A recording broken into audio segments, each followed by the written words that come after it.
Baik, makasih Kak Buni, Kak Dika. Bismillahirrahmanirrahim.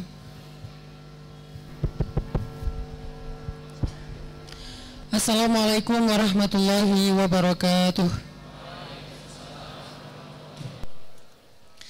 Alhamdulillahirabbil alamin. Alhamdulillahilladzi bi ni'matihi tatimmus shalihat wa bi fadlihi tatanazzalul khairat wal barakat wa bi taufiqihi tatahaqqaqul maqasid wal ghayat.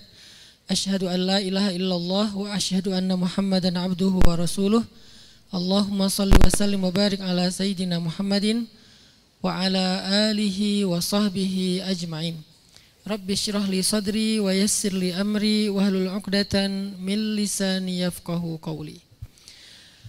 Teman-teman anak-anak muda Kota Bandung yang dirahmati Allah Subhanahu wa taala, kita bersyukur kepada Allah Subhanahu wa taala untuk taufik yang Allah berikan kepada kita.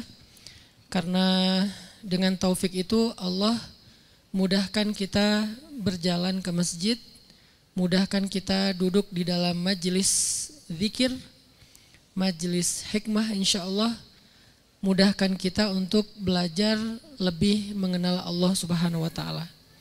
Karena enggak ada rezeki yang lebih besar daripada diberikan taufik untuk lebih mengenal Allah dan memahami kebenaran. Yu'til hikmata may yasha wa may yu'tal hikmah faqad utiya khairan katsira. Allah berikan hikmah kepada siapa yang Allah kehendaki, dan siapa yang diberikan hikmah, dia telah diberikan kebaikan yang banyak, Al-Kautsar. Sehingga itulah kenapa kita harus ada rasa happy, ada rasa beruntung kalau kita bisa ada di dalam majelis ilmu atau majelis zikir. Karena mendapatkan pemahaman fikih dalam agama, hikmah dalam agama, dalam hidup, itu adalah nikmat. Kalau kita duduk dalam majelis zikir, majelis ilmu dengan rasa biasa aja, berarti kita belum paham bahwa yang kita sedang dapatkan itu adalah anugerah yang besar dari Allah, bahkan lebih besar daripada materi. Materi, harta itu nikmat, tetapi bukan khairon katsira.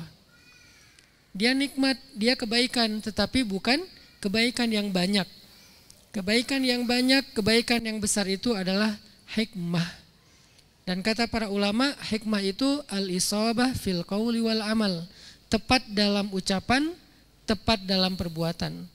Artinya Allah berikan kita kemampuan untuk memahami kebenaran, sehingga ucapan kita tepat, maka insya Allah juga perbuatan kita tepat. Pada kesempatan ini kita akan bahas tentang supporting system atau circle pertemanan. Ini penting buat anak-anak muda karena kita udah ada di satu kondisi yang sosial itu udah bukan lagi sesuatu yang hanya sekedar pilihan kita ya, tetapi dipilihkan. Dulu kita kalau mau cari teman tuh kita milih gitu. Kalau sekarang kita nyari teman itu bukan hanya milih, tapi dipilihkan. Oleh apa? Oleh algoritma sosial media. Jadi sekali kita lama nonton satu video, bukan ngeklik sebetulnya, dia cuman lewat di FYP kita, terus kita nonton agak lama, misalnya berapa detik, setelah itu disuggest terus kan oleh algoritma kepada hal-hal yang serupa atau circle-nya dari akun tersebut. Sehingga otomatis kita akan mendapatkan informasi-informasi sesuai dengan yang disuggest, yang disuguhkan lah kalau bahasa kita. Sehingga akhirnya dengan informasi yang disuguhkan itu terbentuklah persepsi kita. Jadi saya sekarang makin yakin ya, persepsi kita itu nggak bisa kita katakan 100% objektif tentang apapun sekarang, tentang apapun. Karena informasi yang kita anggap objektif itu adalah sebagiannya memang hasil browsing kita nyari memang. Sebagian lagi adalah disuggest ketika kita nggak sengaja ngelihat sesuatu misalnya. Kayak misalnya kita ngelihat sebuah konten tentang fikih. Konten fikihnya sebutlah dalam urusan sholat misalnya yang kunutnya sholat subuhnya ada kunut. Kita nonton tuh konten kenapa sholat subuh itu ada kunut. Udah gitu nanti dia muncul lagi tuh konten lain tentang bacaan niat. Muncul lagi konten lain tentang basmalah itu jahar. Muncul lagi konten lain bersentuhan dengan istri itu batal wudhu. Muncul lagi konten lain dan seterusnya disuggest ya. Karena tadi awal nonton sholat subuh pakai kunut. Satu lagi nonton misalnya yang ini bid'ah. Nanti disuggest lagi yang ini juga bid'ah. Yang itu juga bid'ah. Yang akhirnya lama-lama banyak banget kebid'ahan yang kita tahu ya. Akhirnya kita menyimpulkan oh ini bid'ah. Oh ini bid'ah dan seterusnya. Dan ini adalah saya nggak lagi menghakimi siapapun, lagi ngebangun sebuah persepsi bahwa oh ternyata pandangan kita tentang sesuatu itu disuggest oleh algoritma, disuggest oleh yang pertama kali bahkan kita nonton secara nggak sengaja gitu.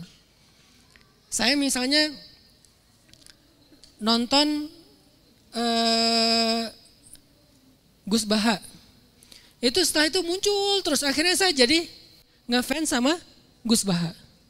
Nggak sengaja sekali saya nonton Aldi Taher. Akhirnya muncul terus sampai saya sekarang ngefans sama Aldi Taher.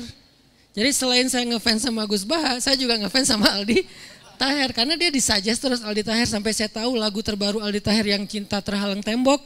Itu kan gara-gara disuggest.